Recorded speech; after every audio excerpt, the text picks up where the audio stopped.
Essa história aconteceu quando eu tinha apenas 4 anos de idade, mas mesmo depois de mais de 20 anos, ainda me lembro de cada detalhe como se fosse ontem. Algumas experiências marcam nossa memória de forma tão profunda que nunca conseguimos esquecer, especialmente quando envolvem coisas que nossa mente infantil não conseguia processar na época. Eu precisei acompanhar minha irmã mais velha, Vitória, ao seu trabalho em um hospital de Joinville, Santa Catarina. Ela é enfermeira há quase 15 anos agora, mas naquela época estava apenas começando na profissão. Naquela noite específica, não havia ninguém disponível para ficar comigo em casa, já que minhas outras 2 irmãs tinham saído para uma festa de aniversário e nossos pais estavam viajando a trabalho para Curitiba. Vitória trabalhava no turno da noite, das 22 horas às 6 da manhã, um período que, segundo vários enfermeiros e funcionários do hospital, era quando aconteciam as coisas mais estranhas e inexplicáveis. Ela sempre dizia que os hospitais têm uma energia diferente durante a madrugada, quando a maioria dos pacientes dorme e os corredores ficam silenciosos e sombrios. Lembro perfeitamente de ter ficado impressionado com o tamanho gigantesco do hospital. Para uma criança de 4 anos, aqueles corredores pareciam intermináveis, com luzes fluorescentes que criavam sombras estranhas nas paredes brancas. Havia uma quantidade infinita de aparelhos piscando, bips constantes de monitores e um cheiro característico de desinfetante misturado com algo que eu não conseguia identificar, mas que hoje sei que era o cheiro da doença e da morte. Minha irmã arrumou um cantinho improvisado na sala dos enfermeiros, um espaço pequeno com algumas cadeiras e uma mesa onde eles faziam as refeições durante os intervalos. Ela colocou meu travesseiro favorito e meu cobertor azul com desenhos de carrinhos e me explicou que eu deveria ficar ali quietinho enquanto ela fazia suas rondas pelos quartos dos pacientes. Tentei ficar acordado para acompanhar o movimento do hospital, mas o cansaço foi mais forte e acabei adormecendo por volta da meia-noite, embalado pelo som distante dos equipamentos médicos e das conversas baixas dos enfermeiros no corredor. Naquela noite específica, havia um paciente que estava causando muita preocupação e trabalho para toda a equipe médica. Era um homem de aproximadamente 55 anos, que vou chamar de Sr. Arnaldo, que havia sido internado 3 dias antes após sofrer um acidente vascular cerebral grave. Sua condição neurológica era instável, e ele apresentava episódios de confusão mental, agressividade e delírios constantes. Sr. Arnaldo estava extremamente agitado desde que chegou ao hospital. Gritava constantemente, se recusava categoricamente a tomar as medicações prescritas e tratava muito mal todos os enfermeiros e técnicos que se aproximavam dele.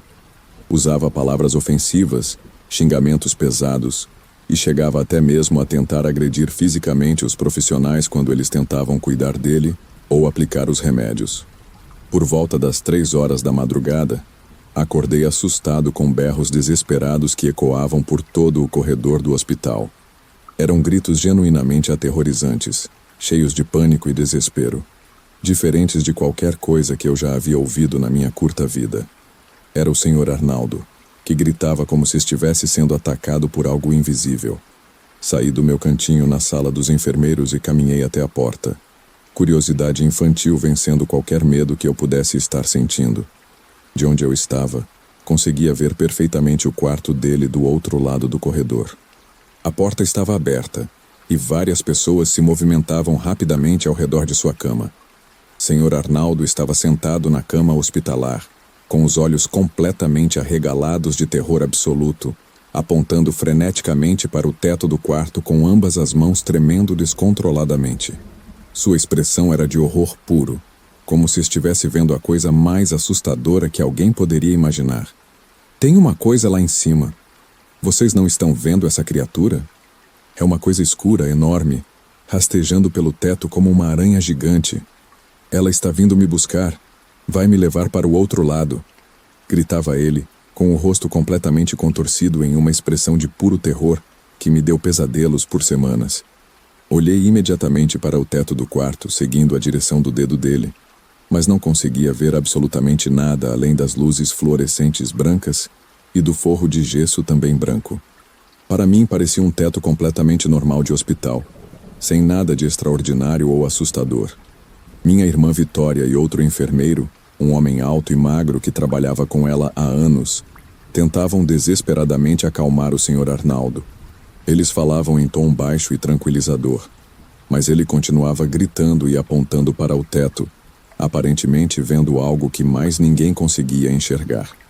Um familiar que o acompanhava durante a internação, acho que era seu filho, um homem de uns 30 anos, ajudava a equipe médica a segurá-lo na cama para que ele não se machucasse ou machucasse alguém durante o episódio de agitação. Todos pareciam genuinamente preocupados, mas também visivelmente cansados de lidar com seus surtos constantes. Vitória aproveitou um momento em que conseguiram controlá-lo fisicamente para aplicar uma injeção de sedativo no braço dele. Aos poucos, Sr. Arnaldo foi se acalmando gradualmente, seus gritos diminuindo de intensidade até se tornarem murmúrios incompreensíveis. E, finalmente, ele adormeceu completamente, respirando pesado como alguém que havia passado por um grande esforço físico. Minha irmã me encontrou parado na porta da sala, observando toda a situação com os olhos arregalados de uma criança tentando entender o que estava acontecendo. Ela me pegou pela mão e me levou de volta para meu cantinho improvisado, se ajoelhando na minha altura para explicar a situação de forma que eu pudesse compreender. Ela me disse que alguns pacientes ficam confusos e assustados por causa dos medicamentos fortes que precisam tomar ou por causa da própria condição médica que os trouxe ao hospital. Vitória me assegurou com carinho que não havia absolutamente nada no teto do quarto e que o Sr. Arnaldo estava apenas tendo alucinações causadas pelo derrame cerebral que havia sofrido. Minha irmã me pediu para voltar a dormir, prometendo que ficaria de olho em mim durante o resto do plantão. Tentei adormecer novamente, mas demorei bastante para conseguir pegar no sono, porque não conseguia parar de pensar naquele olhar de terror absoluto nos olhos do Sr. Arnaldo. Mesmo sendo uma criança pequena, eu conseguia perceber que ele genuinamente acreditava estar vendo algo aterrorizante no teto. Aproximadamente às 5 horas da manhã, faltando apenas 1 hora para o fim do turno de trabalho da Vitória, ouvi um alvoroço tremendo no corredor do hospital. Eram pessoas correndo de um lado para outro, vozes altas e urgentes, e o som característico daqueles carrinhos pesados que os médicos usam em situações de emergência cardíaca.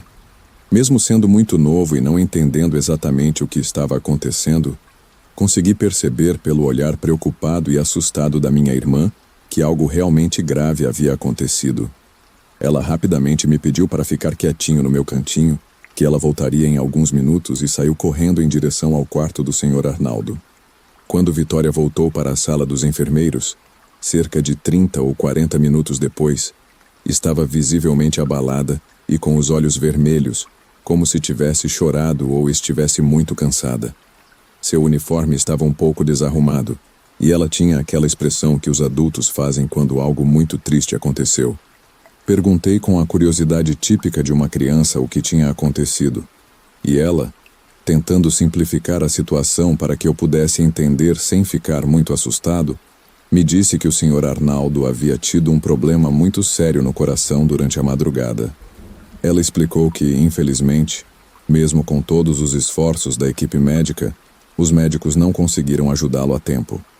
Foi só muitos anos depois, quando eu já era adolescente e conseguia compreender melhor essas questões, que Vitória me contou a verdade completa. Sr. Arnaldo havia sofrido um infarto fulminante e massivo por volta das 4h40 da manhã e faleceu instantaneamente, antes mesmo que a equipe médica pudesse iniciar qualquer procedimento de ressuscitação. O que sempre me intrigou profundamente nessa história, e que me faz pensar nela até hoje, décadas depois, é uma pergunta que nunca consegui responder de forma satisfatória. Será que aquela criatura que o Sr. Arnaldo dizia ver rastejando pelo teto tinha alguma relação direta com sua morte repentina apenas algumas horas depois?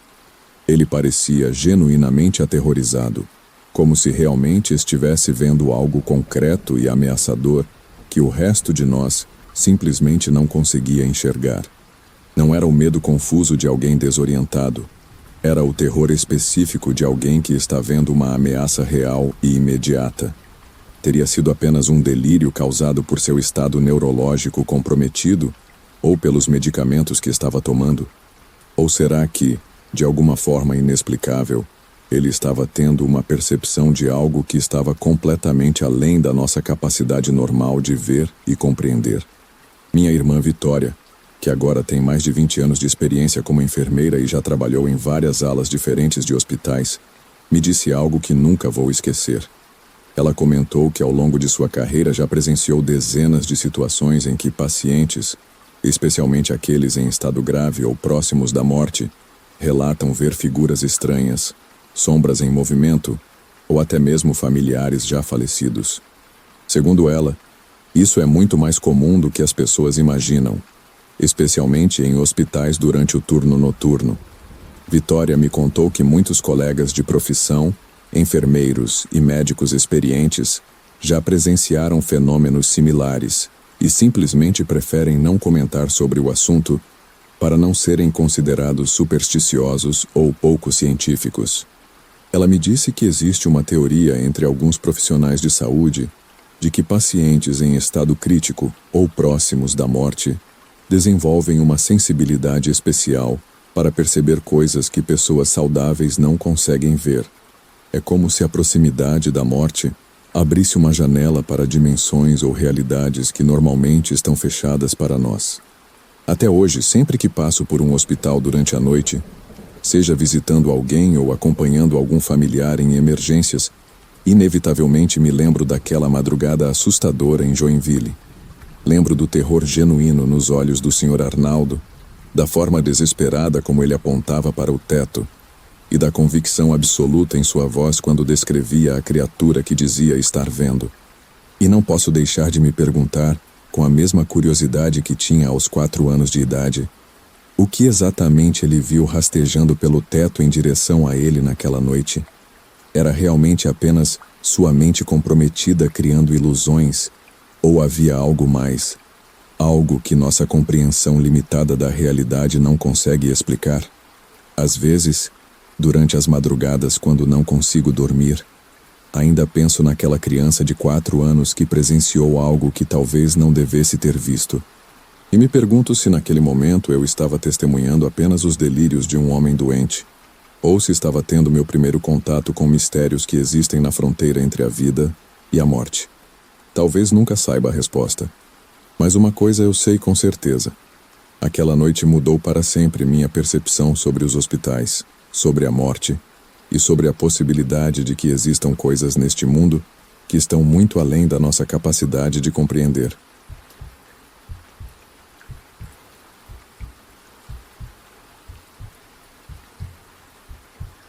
Trabalho há quase 6 anos como enfermeira na ala de cuidados paliativos de um hospital particular em Porto Alegre. Meu nome é Carla, e embora alguns detalhes tenham sido modificados por questões óbvias, posso garantir que cada palavra desta experiência é verdadeira. É o setor onde ficam os pacientes em estado terminal, pessoas que receberam a notícia de que não há mais nada que a medicina possa fazer por elas. Infelizmente, é um lugar onde convivemos diariamente com a morte de forma muito íntima e dolorosa. Com o tempo, você aprende a lidar com essa realidade. Desenvolve uma certa blindagem emocional, mas algumas experiências simplesmente não têm explicação racional. A ala de cuidados paliativos fica no 6º andar do hospital, um corredor em formato de L com 24 quartos individuais.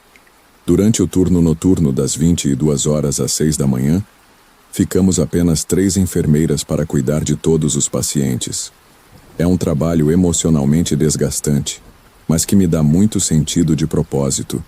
Estar presente nos últimos momentos de vida de uma pessoa é uma responsabilidade sagrada. Lembro perfeitamente da noite de 23 de agosto de 2019. Era uma quinta-feira chuvosa, com aquele frio úmido típico do inverno gaúcho que penetra até os ossos. Estava no plantão noturno e tinha sob meus cuidados diretos 22 pacientes terminais, divididos entre os quartos 601 a 624. Entre eles, havia a dona Iracema, uma senhora de 89 anos em fase final de um câncer de pâncreas, que já havia se espalhado por todo o corpo, formando metástases no fígado, pulmões e ossos. Os médicos haviam sido claros com a família. Seria altamente improvável que ela passasse daquela noite. Seu organismo estava se desligando gradualmente, e ela já estava há mais de 12 horas sem responder a estímulos. Por essa razão, eu e minhas colegas, que vou chamar de Flávia e Juliana, estávamos monitorando Dona Iracema com mais frequência, verificando seus sinais vitais a cada hora e garantindo que ela estivesse confortável e sem dor. É parte do nosso protocolo em cuidados paliativos. Ninguém deve morrer sozinho ou sofrendo. Era minha terceira noite consecutiva de plantão, e confesso que estava física e emocionalmente exausta. Havíamos perdido 2 pacientes nas noites anteriores, e o peso dessas despedidas sempre fica marcado em nossa alma. Por volta das 3h15 da madrugada, eu estava no posto de enfermagem localizado no centro do corredor, atualizando alguns prontuários médicos no computador. O hospital estava imerso naquele silêncio pesado típico da madrugada, quebrado apenas pelo som distante dos ventiladores mecânicos, monitores cardíacos e o farfalhar ocasional das folhas de chuva contra as janelas. Era um ambiente que eu conhecia bem, um tipo de quietude que se torna familiar quando você trabalha anos com pessoas em seus momentos finais. Foi então que ouvi um grito lancinante que ecoou por todo o corredor com uma intensidade aterrorizante.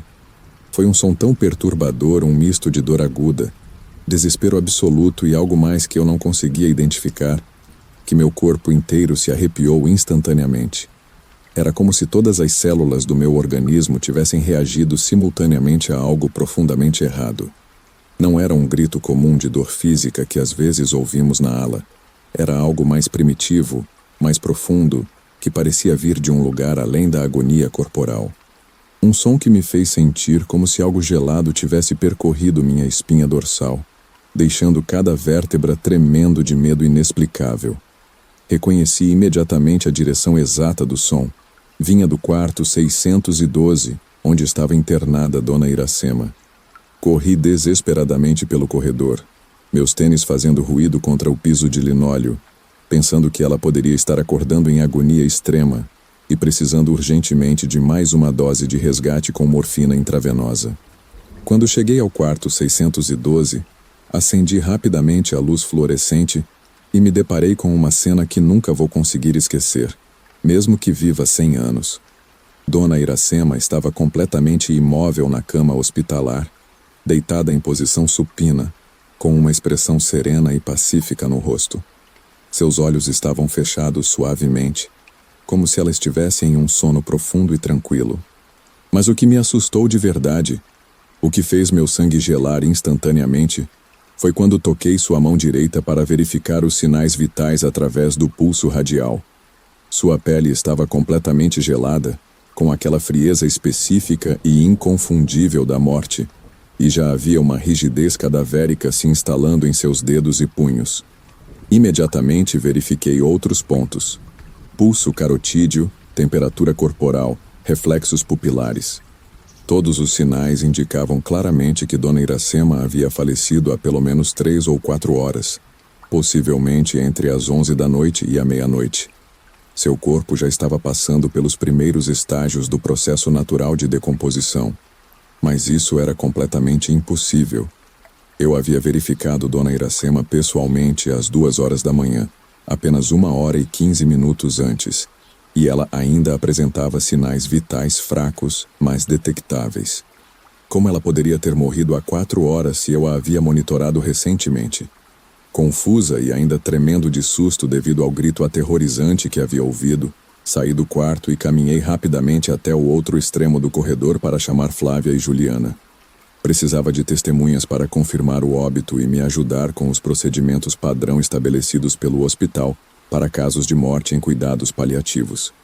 Todos os outros pacientes do setor estavam dormindo profundamente, alguns sedados com medicações para dor e ansiedade, outros simplesmente descansando em seus últimos dias de vida.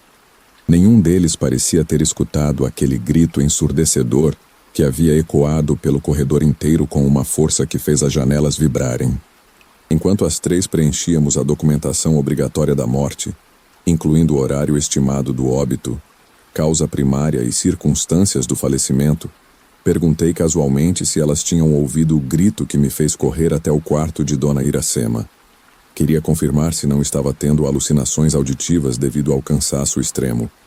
Flávia, que trabalhava na ala de cuidados paliativos há mais de 20 anos e havia presenciado centenas de mortes, simplesmente assentiu com a cabeça, sem demonstrar qualquer surpresa ou espanto. Era como se aquilo fosse algo completamente normal e esperado em nossa rotina de trabalho. Juliana, uma enfermeira mais nova com apenas 2 anos de experiência em cuidados paliativos, estava visivelmente pálida e abalada. Ela confirmou que também havia ouvido o grito e parecia genuinamente perturbada pelo que havia presenciado. Suas mãos tremiam ligeiramente enquanto ela preenchia os formulários. Flávia nos olhou com uma expressão séria e experiente e perguntou em voz baixa: "Vocês sabem de onde veio aquele grito, não sabem?" Juliana e eu nos entreolhamos hesitantes, sem saber exatamente o que responder ou como interpretar a pergunta.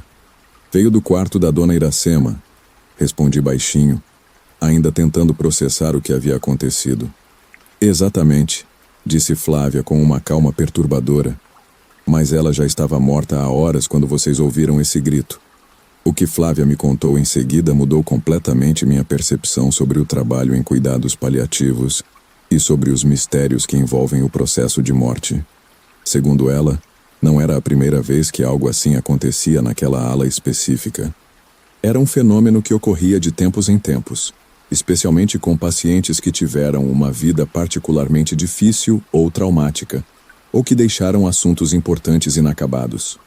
Flávia me explicou que é como se o espírito ou a alma da pessoa gritasse ao se desprender finalmente do corpo físico, mesmo horas após a morte clínica ter sido declarada pelos médicos. Era uma espécie de liberação final, um último ato de comunicação entre o mundo dos vivos e o além. Descobrimos mais detalhes sobre a vida de Dona Iracema, conversando com sua filha durante o velório. Ela carregava um arrependimento profundo, que a atormentava há mais de 30 anos.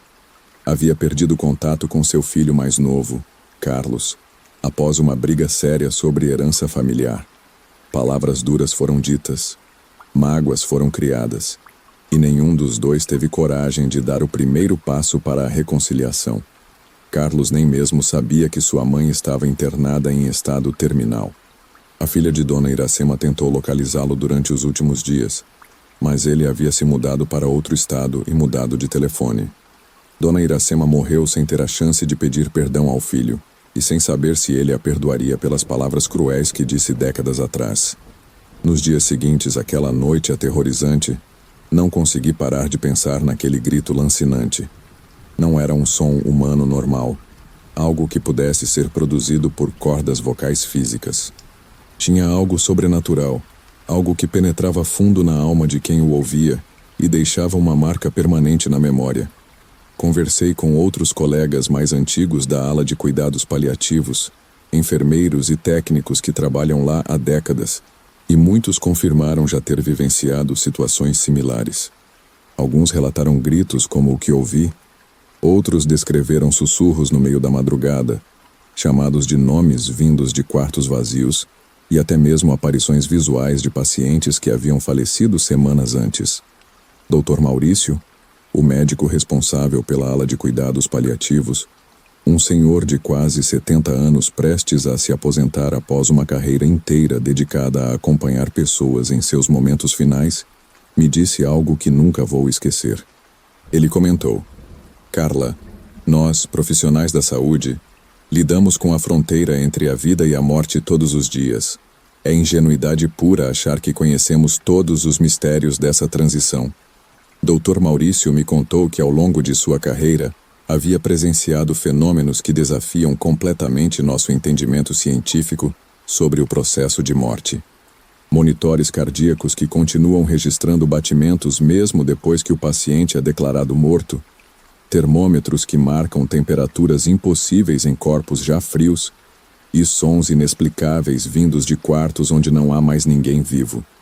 Desde aquela noite de agosto de 2019, Já presenciei mais 4 ocorrências similares ao grito de Dona Iracema.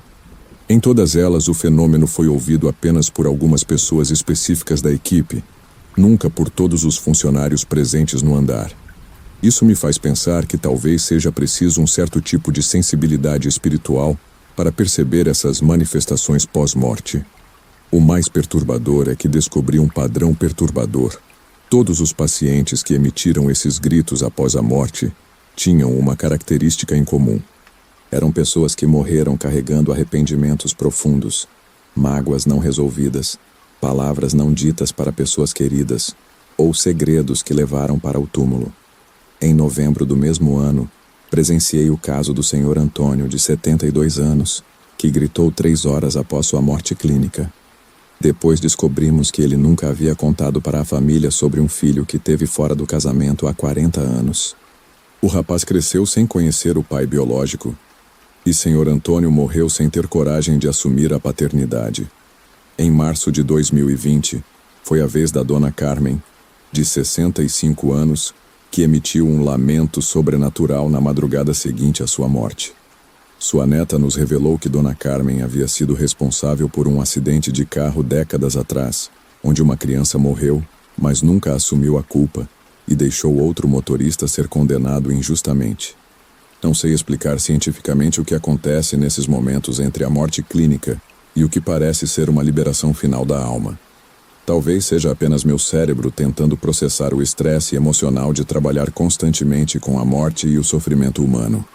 Talvez sejam alucinações coletivas causadas pelo ambiente hospitalar pesado e pela pressão psicológica do trabalho. Mas no fundo do meu coração, acredito sinceramente que existem mistérios entre o céu e a terra que nossa ciência atual ainda não consegue explicar completamente. Acredito que algumas almas ficam presas por arrependimentos, mágoas e assuntos inacabados, e que elas encontram uma forma de se comunicar conosco mesmo após a morte do corpo físico. O que mais me impressiona é como esses fenômenos mudaram minha abordagem como enfermeira em cuidados paliativos. Agora, sempre que vejo um paciente se aproximando dos momentos finais, faço questão de conversar sobre arrependimentos, sobre pessoas com quem gostariam de fazer as pazes, sobre palavras que precisam ser ditas antes que seja tarde demais. Incentivo as famílias a não deixarem assuntos pendentes, a perdoarem mágoas antigas, a expressarem amor e gratidão enquanto ainda há tempo. Porque aprendi que morrer em paz não depende apenas de controle da dor física, mas também de resolver as dores da alma que carregamos durante toda a vida. Às vezes, durante as madrugadas mais silenciosas na ala de cuidados paliativos, ainda ouço ecos daquele primeiro grito de Dona Iracema. É como se ele tivesse ficado impregnado nas paredes do hospital, uma lembrança sonora de que nem todos conseguem partir em paz. E quando isso acontece, faço uma oração silenciosa por todas as almas que ainda estão presas por arrependimentos e mágoas. Oro para que encontrem a paz que não conseguiram ter em vida, e para que suas famílias possam perdoar e seguir em frente. Trabalhar com a morte ensina muitas lições sobre a vida. A principal delas é que não temos tempo a perder com orgulho, rancor ou palavras não ditas. Porque quando chegar nossa hora, a única coisa que realmente importa é se conseguimos amar e perdoar completamente, sem deixar nada pendente para assombrar nossa própria partida.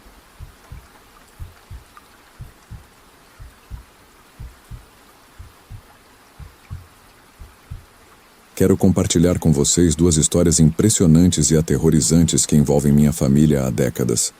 Para proteger a privacidade dos envolvidos, todos os nomes foram alterados, mas posso garantir que cada detalhe que vou contar é absolutamente verdadeiro. Uma história é do meu tio, que vou chamar de Geraldo, e outra da minha avó, que chamarei de Conceição. Ambos foram enfermeiros por mais de 20 anos no Hospital Municipal de Campo Grande, Mato Grosso do Sul. Meu tio Geraldo trabalhou durante 15 anos na maternidade do hospital, sempre no turno noturno das 22 horas às 6 da manhã. Ele sempre foi um homem extremamente sério e racional, formado em enfermagem pela Universidade Federal de Mato Grosso do Sul, nada dado a superstições ou histórias fantasiosas. Por essa razão, Quando ele nos contou essa experiência pela primeira vez durante uma reunião de família no Natal de 2001, todos nós ficamos genuinamente impressionados e perturbados. Durante quase 6 meses consecutivos, no início dos anos 2000, meu tio Geraldo e outros 4 funcionários do turno da noite testemunharam algo que desafia qualquer explicação lógica ou científica. A equipe noturna da maternidade era pequena. Além do meu tio, havia uma enfermeira obstétrica, uma auxiliar de enfermagem, um técnico de laboratório e um segurança. Por volta das 2 horas da manhã, quando o movimento na maternidade geralmente diminuía e a maioria das mães e bebês dormiam tranquilamente, algo impossível começou a acontecer de forma regular e aterrorizante. Uma espécie de cobra gigantesca, semelhante a uma jiboia, mas com características que nenhum réptil conhecido possui, entrava pela janela do 5º andar do hospital. A criatura tinha características que meu tio descrevia com detalhes perturbadores. Segundo ele, tinha aproximadamente 4 metros de comprimento e era extremamente grossa, com a circunferência de um pneu de caminhão. Mas o mais assustador era que ela se movia de forma completamente silenciosa, sem fazer o menor ruído, como se deslizasse sobre uma superfície invisível. A cobra se dirigia diretamente até a sala onde eram armazenadas as placentas, antes do descarte adequado conforme os protocolos hospitalares. Era uma sala pequena, refrigerada, localizada no final do corredor da maternidade. A criatura abria a porta da sala, e aqui está uma das partes mais perturbadoras, usando algo que parecia ser uma inteligência deliberada, como se soubesse exatamente onde encontrar o que procurava. Ela se alimentava metodicamente das placentas armazenadas e depois saía pelo mesmo lugar de onde havia entrado, subindo pela parede externa do 5º andar e desaparecendo através de uma pequena abertura próxima à caixa de água do hospital. Meu tio presenciou essa cena bizarra pelo menos 12 vezes ao longo dos 6 meses. Sei que pode parecer a história de uma simples invasão de animal silvestre, mas há vários elementos genuinamente perturbadores e impossíveis nesse relato. Primeiro, o Hospital Municipal de Campo Grande fica localizado no centro da cidade, muito longe de qualquer área de mata, pantanal ou rio. A região é completamente urbanizada há décadas, cercada por prédios comerciais, residenciais e ruas movimentadas. Campo Grande tem um clima que varia drasticamente ao longo do ano, com períodos extremamente secos e frios no inverno, quando as temperaturas podem chegar a 5 graus Celsius durante a madrugada. Essas condições são completamente inadequadas para répteis de grande porte, que precisam de ambientes quentes e úmidos para sobreviver. Além disso, a janela por onde a cobra entrava ficava no 5º andar do hospital, a aproximadamente 15 metros de altura do solo. Não havia nenhuma árvore, poste, estrutura metálica ou qualquer tipo de apoio próximo que permitisse a subida de um animal tão pesado. A parede externa era lisa, de concreto pintado, sem saliências ou reentrâncias. Os seguranças do hospital, inicialmente céticos em relação aos relatos dos enfermeiros, chegaram a montar vigílias elaboradas para capturar o animal. Eles instalaram câmeras de segurança adicionais, colocaram armadilhas e até mesmo contrataram um especialista em controle de pragas. Mas a cobra misteriosa demonstrava uma inteligência sobrenatural. Ela nunca aparecia quando havia muitas pessoas esperando por ela, como se pudesse detectar as tentativas de captura. O mais intrigante e aterrorizante é que, em diversas ocasiões, a equipe de manutenção do hospital selou completamente a abertura no telhado com concreto armado e placas de metal soldadas. Meu tio participou pessoalmente de uma dessas operações, junto com 2 pedreiros e um soldador, garantindo que não havia absolutamente como qualquer animal físico atravessar aquela barreira. Eles usaram concreto de alta resistência, armação de ferro e placas de aço de 5 milímetros de espessura. O trabalho foi feito durante o dia, com supervisão completa, e meu tio fez questão de fotografar o resultado final. A abertura estava completamente selada, sem nenhuma possibilidade de passagem.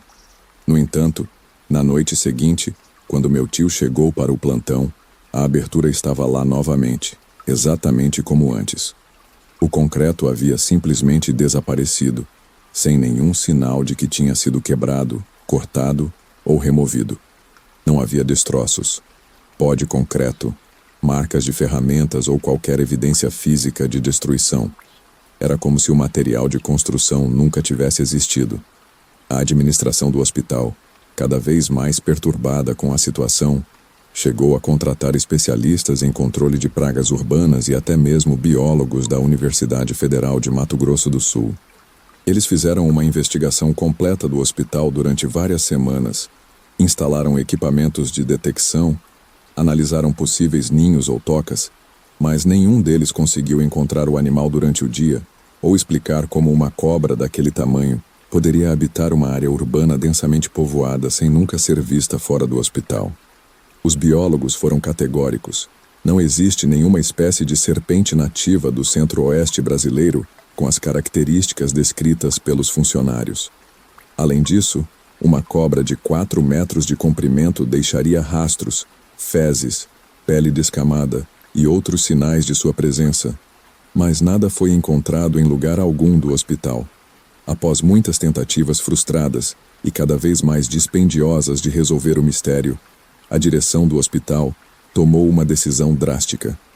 Eles transferiram a sala de armazenamento de placentas para outro local, no primeiro andar do hospital, com sistema de refrigeração industrial, portas de segurança eletrônicas e monitoramento por câmeras 24 horas por dia. Curiosamente, após essa mudança, a cobra misteriosa nunca mais foi vista. Os avistamentos cessaram completamente, como se a criatura tivesse perdido o interesse pelo hospital. Mas aqui vem o detalhe mais perturbador. As placentas continuaram desaparecendo da nova sala de armazenamento, mesmo com toda a segurança adicional. As câmeras não registravam nada. As portas eletrônicas não eram abertas. Mas as placentas simplesmente sumiam durante a madrugada.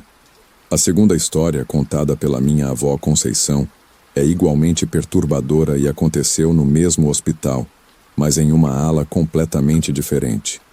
Minha avó trabalhou durante 18 anos na geriatria, cuidando de pacientes idosos em estado terminal ou com doenças degenerativas graves. Era um trabalho emocionalmente desgastante, mas ela sempre disse que se sentia realizada, ajudando pessoas na fase mais vulnerável de suas vidas. Em uma noite de inverno particularmente fria e seca, por volta de julho de 1989, minha avó e uma colega que vou chamar de Marta saíram para a parte externa do hospital durante o intervalo de 15 minutos que tinham direito durante o plantão noturno.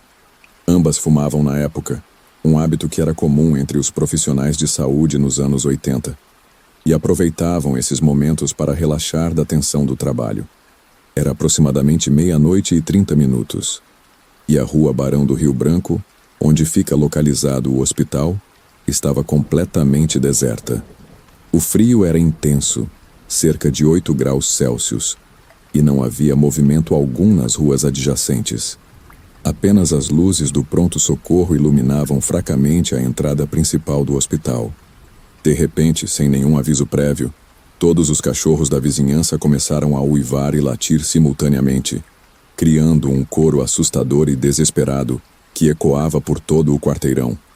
Era como se todos os animais da região tivessem detectado algo ameaçador ao mesmo tempo. O som era tão intenso e coordenado que minha avó e Marta pararam de conversar imediatamente. Elas olharam em direção ao portão principal do hospital e viram algo que as deixou completamente paralisadas de terror. Uma mulher de cabelos extremamente longos que chegavam até o chão e se arrastavam alguns centímetros pelo asfalto, estava se movendo lentamente pela rua. Ela vestia uma espécie de túnica, ou vestido branco antigo, com mangas longas e um corte que parecia ser de décadas passadas. O mais aterrorizante, segundo minha avó, era que a mulher não tocava o chão. Havia claramente um espaço de aproximadamente 20 centímetros entre seus pés descalços e o asfalto da rua. Ela flutuava silenciosamente, movendo-se com uma suavidade antinatural, como se estivesse sendo carregada por uma força invisível. Seus cabelos balançavam de forma hipnótica, como se estivessem dentro de um aquário cheio de água, embora não houvesse qualquer vento naquela noite. O movimento era fluido, ondulante, completamente desconectado das leis da física. A aparição se movia sem pressa, com uma determinação silenciosa e ameaçadora. A mulher atravessou toda a extensão da Rua Barão do Rio Branco, uma distância de aproximadamente 100 metros, até chegar a uma antiga figueira centenária que fica a uns 30 metros da entrada principal do hospital. Era uma árvore imensa, com mais de 15 metros de altura e um tronco de circunferência impressionante, que sempre chamava a atenção por ser uma das poucas estruturas naturais preservadas na região central da cidade. Ao alcançar a figueira, a aparição simplesmente desapareceu, como se tivesse sido absorvida pelo tronco da árvore. Não houve nenhum movimento brusco, nenhum flash de luz ou som. Ela apenas se fundiu com a madeira e deixou de existir, como se nunca tivesse estado ali. Minha avó e Marta ficaram tão assustadas que correram desesperadamente para dentro do hospital, tropeçando nos próprios pés devido ao medo. Elas contaram imediatamente o ocorrido para os 2 seguranças noturnos, que disseram já terem ouvido relatos semelhantes de outros funcionários ao longo dos anos. Aparentemente, a mulher flutuante era um fenômeno conhecido, mas que a administração do hospital preferia manter em segredo. Nos meses seguintes ao incidente presenciado por minha avó, vários pacientes da geriatria começaram a relatar algo ainda mais estranho e perturbador. Eles acordavam durante a madrugada entre 2 e 4 horas da manhã e encontravam os suportes de soro deliberadamente deitados sobre seus corpos, como se alguém tivesse cuidadosamente posicionado o equipamento médico por cima deles. Os suportes de soro são estruturas metálicas pesadas com rodízios na base e ganchos no topo para pendurar as bolsas de medicação.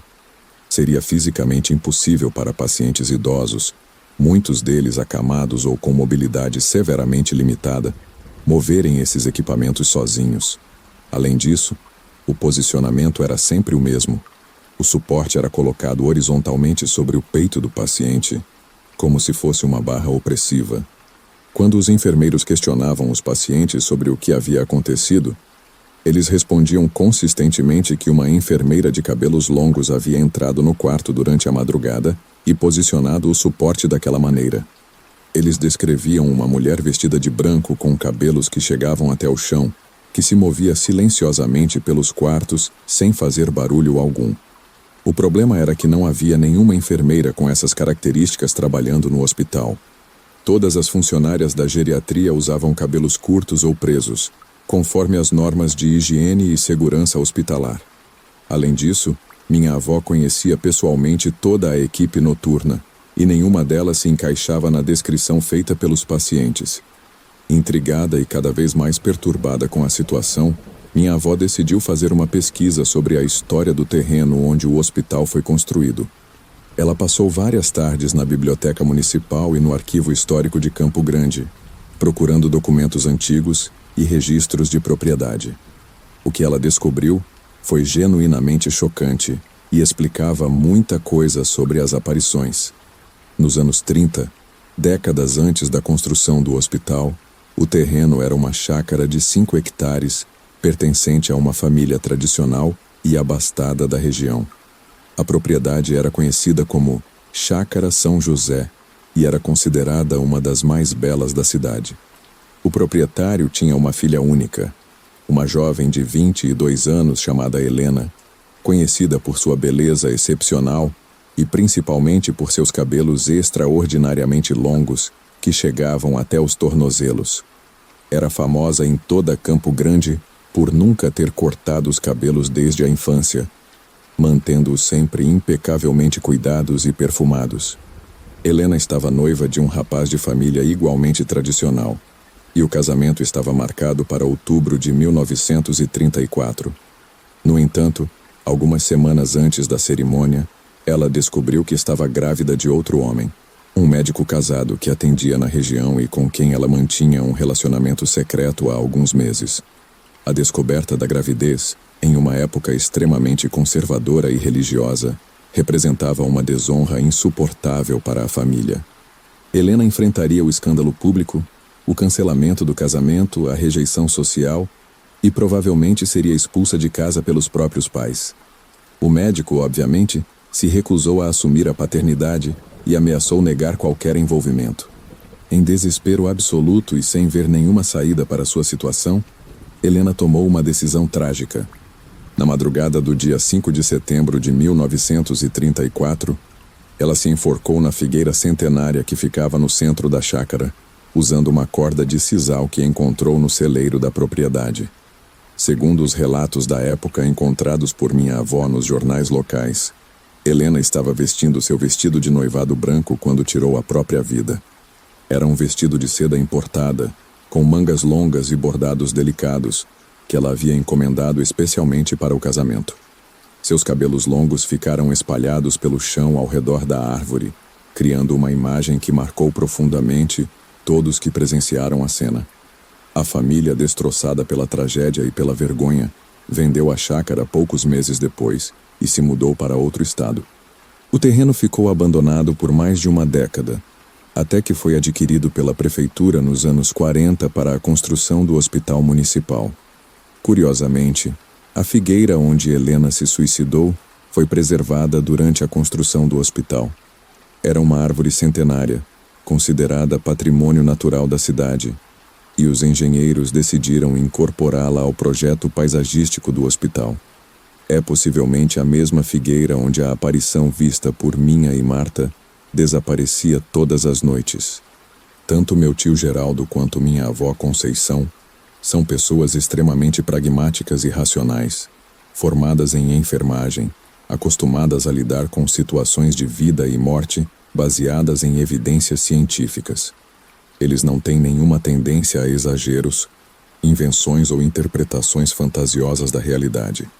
Quando contam essas histórias para a família, fazem questão de enfatizar que não tem explicação lógica para o que viram, mas que testemunharam tudo com seus próprios olhos, junto com outros colegas igualmente qualificados e confiáveis. São relatos que eles carregam há décadas, sem nunca conseguir esquecer ou racionalizar completamente. Meu tio se aposentou em 2005 e nunca mais pisou naquele hospital. Minha avó faleceu em 2010. Mas até seus últimos dias ainda tinha pesadelos com a mulher flutuante de cabelos longos. Ela dizia que às vezes acordava no meio da noite achando que via Helena caminhando pelos corredores da sua própria casa. O Hospital Municipal de Campo Grande continua funcionando normalmente até hoje, atendendo milhares de pacientes todos os anos. Mas, segundo informações que consegui com funcionários atuais, os fenômenos sobrenaturais nunca cessaram completamente. Apenas se tornaram mais sutis, mais seletivos, aparecendo apenas para algumas pessoas em situações específicas. Será que existem forças ou entidades que não compreendemos completamente? Será que locais onde há muito sofrimento humano, como hospitais construídos sobre tragédias pessoais, podem reter energias do passado? O que meu tio e minha avó realmente viram naquele hospital durante tantos anos de dedicação profissional? Talvez algumas perguntas não tenham resposta. Talvez alguns mistérios devam permanecer sem solução, preservados na memória daqueles que tiveram coragem de testemunhar o impossível e a humildade de admitir que nem tudo no mundo pode ser explicado pela ciência moderna.